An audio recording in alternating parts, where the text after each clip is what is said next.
Hai, Assalamualaikum warahmatullahi wabarakatuh. Sebelumnya saya ucapkan selamat pagi, selamat siang, selamat sore, dan selamat malam buat teman-teman dimanapun kalian berada. Dan semoga teman-teman selalu dalam keadaan sehat walafiat. Amin, amin ya robbal alamin.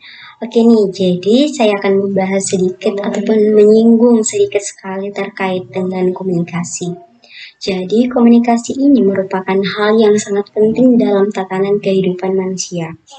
Karena komunikasi ini menjadi alat ataupun media untuk manusia berinteraksi antara manusia yang satu dengan manusia yang lainnya. Karena manusia ini merupakan makhluk sosial, artinya manusia ini tidak bisa hidup sendiri dan mereka membutuhkan orang lain untuk bisa hidup. Jadi, komunikasi ini menjadi alat atau media untuk melakukan interaksi antara manusia yang satu dengan manusia yang lainnya. Oke, saya atas nama Muslimat Hatimah akan membahas terkait dengan 7C pada proses komunikasi. Nah, jadi teman-teman saya atau rekan-rekan saya sudah membahas nih terkait beberapa hal. Yang pertama ada terkait dengan definisi komunikasi, kemudian yang kedua ada 3 pilar dalam komunikasi, kemudian ada juga nih 12 prinsip dalam komunikasi, dan ada juga trilogi dalam komunikasi. Nah, di sini saya akan membahas terkait dengan 7C pada proses komunikasi efektif. Nah, dalam bahasa Inggris, 7C pada proses komunikasi efektif ini dikenal dengan 7C of communication. Nah, langsung saja kita masuk dalam pembahasan 7C pada proses komunikasi. Apa saja yang pertama? Nah, jadi yang pertama ada yang dikatakan dengan kredibilitas atau credibility.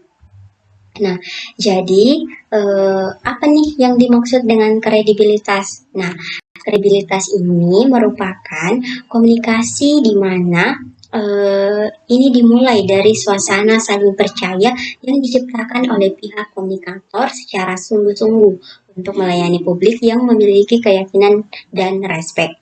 Nah, sehingga dari pengertian tersebut dapat diartikan bahwasanya kredibilitas ini merupakan komunikasi yang dimulai dengan menumbuhkan rasa saling percaya antara komunikator dan audiensnya. Nah, rasa saling percaya dapat dibangun melalui kemampuan komunikator dalam menciptakan hubungan yang baik dan mampu berinteraksi dengan baik pada publiknya.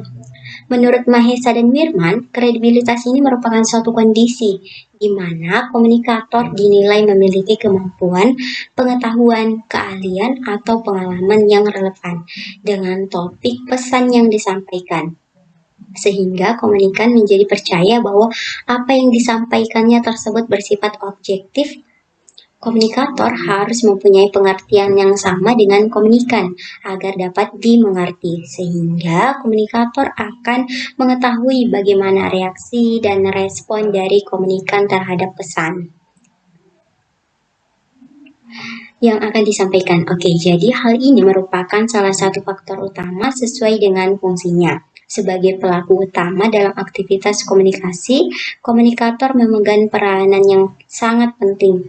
Ada beberapa syarat yang harus dipenuhi oleh komunikator, yakni tingkat kepercayaan yang tinggi, kemudian itu ada juga daya tarik komunikator dalam memberikan informasi yang menarik bagi publik. Oke, jadi langsung saja nih kita masuk pada C yang kedua. Itu ada yang namanya konteks. Jadi konteks ini atau yang biasa disebut dengan dalam bahasa Inggris itu disebut sebagai konteks. Jadi konteks ini merupakan komunikasi yang membutuhkan kata-kata yang jelas.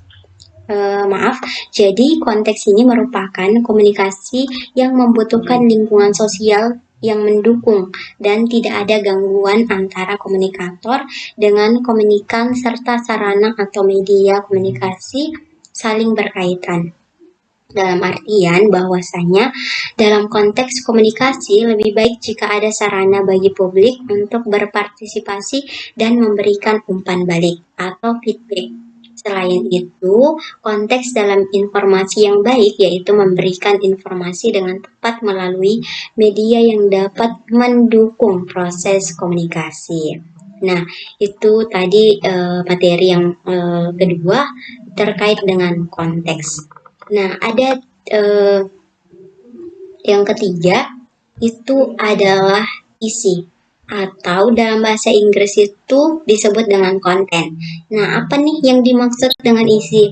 Jadi, isi ini merupakan pesan yang harus disusun dengan kata-kata yang jelas, mudah dimengerti, serta memiliki pemahaman yang sama antara komunikator dan komunikan dalam hal maksud tema dan tujuan semua pihak berkaitan.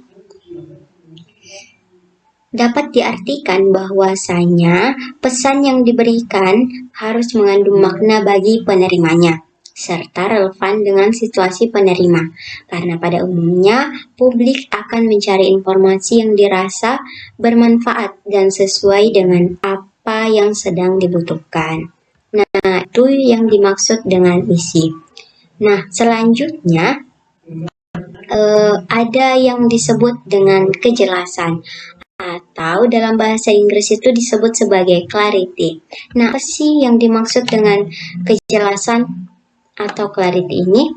Jadi, kejelasan ini atau clarity di mana pesan itu harus memiliki maksud, tema, dan tujuan yang sama antara komunikator dan komunikan. Menurut Gita, clarity dapat diartikan sebagai keterbukaan dan transparansi. Pesan tersebut harus menggunakan bahasa yang jelas dan sederhana. Kejelasan merupakan karakteristik tentang kepercayaan seseorang mengenai diri mereka. Kata-kata yang digunakan harus memberikan makna yang sama bagi komunikator sebagai pemberi pesan dan komunikan sebagai penerima pesan. Nah, pesan yang kompleks dapat diringkas menjadi satu pesan yang utuh dengan menggunakan pesan yang jelas dan mudah dimengerti. Pesan yang diberikan dapat disesuaikan dengan media komunikasi yang digunakan. Oke, selanjutnya ada kontinuitas dan konsistensi atau dalam bahasa Inggris disebut sebagai continuity and consistency. Oke, jadi apa nih yang dimaksud dari kontinuitas dan konsistensi? Nah, jadi kontinuitas dan konsistensi ini merupakan komunikasi yang dilakukan secara berulang dengan berbagai variasi pesan dan pesan-pesan tersebut harus konsisten, yang berarti pesan tidak saling bertentangan sehingga mempermudah dalam melakukan proses komunikasi. Kontinuitas dan konsistensi dalam komunikasi merupakan proses tanpa akhir, karena dalam pelaksanaannya komunikasi tersebut penyampaiannya harus dilakukan secara berulang-ulang dengan variasi informasi dan konsistensi terhadap penyampaiannya, agar pesan tersebut dapat dengan mudah untuk diterima oleh publik.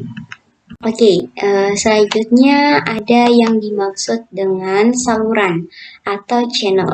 Nah, apa nih yang dimaksud dengan saluran atau channel? Jadi, saluran atau channel ini merupakan pemilihan saluran komunikasi atau alat komunikasi yang baik. Nah, komunikasi atau alat komunikasi ini sebaiknya menggunakan saluran yang dipakai oleh sarana komunikasi agar penyampaian komunikasi ini dapat dengan mudah untuk dilakukan. Nah, saluran yang berbeda punya efek berbeda dan efektif pada tingkat yang berbeda-beda pada saat distribusi pesan atau proses penyebaran pesannya. Dalam memilih media komunikasi, harus memperhatikan karakteristik dan tujuan yang terkandung di dalam isi pesan yang ingin disampaikan dan jenis media yang dimiliki oleh halayak. Pemilihan media juga harus terlebih dahulu melakukan riset agar tidak pemborosan biaya, waktu, dan tenaga. Nah, oke, jadi ada juga nih materi yang terakhir. Nah, kapasitas atau kemampuan audiens atau capability of the audience. Nah, apa yang dimaksud dengan kapasitas atau kemampuan audiens? Jadi, kapasitas atau kemampuan audiens ini merupakan komunikasi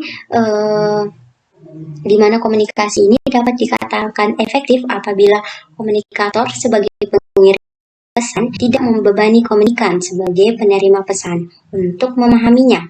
Komunikasi tersebut harus disesuaikan dengan kemampuan audiens serta ketertarikan media komunikasi dalam menerima pesan. Komunikan merupakan salah satu unsur dari pesan komunikasi. Oleh karenanya, komunikan tidak boleh diabaikan karena indikator keberhasilan dalam suatu proses komunikasi sangat ditentukan oleh komunikan. Bagi komunikator, komunikasi dikatakan berhasil apabila pesan yang diberikan kepada khalayak dapat diterima, dipahami, dan ditanggapi secara positif oleh khalayak sasaran. Nah, terdapat faktor-faktor yang mempengaruhi kemampuan ini antara lain faktor waktu yang mereka miliki, kebiasaan, kemampuan membaca, dan pengetahuan yang telah mereka miliki. Oke guys, jadi itu saja nih yang saya bisa sampaikan terkait dengan 7C pada proses komunikasi efektif. Oke, jadi materi selanjutnya akan dibahas oleh teman saya atau rekan saya, dan saya akhiri dengan ucapan banyak terima kasih dan terima kasih atas perhatiannya, dan saya akhiri dengan ucapan Assalamualaikum warahmatullahi wabarakatuh.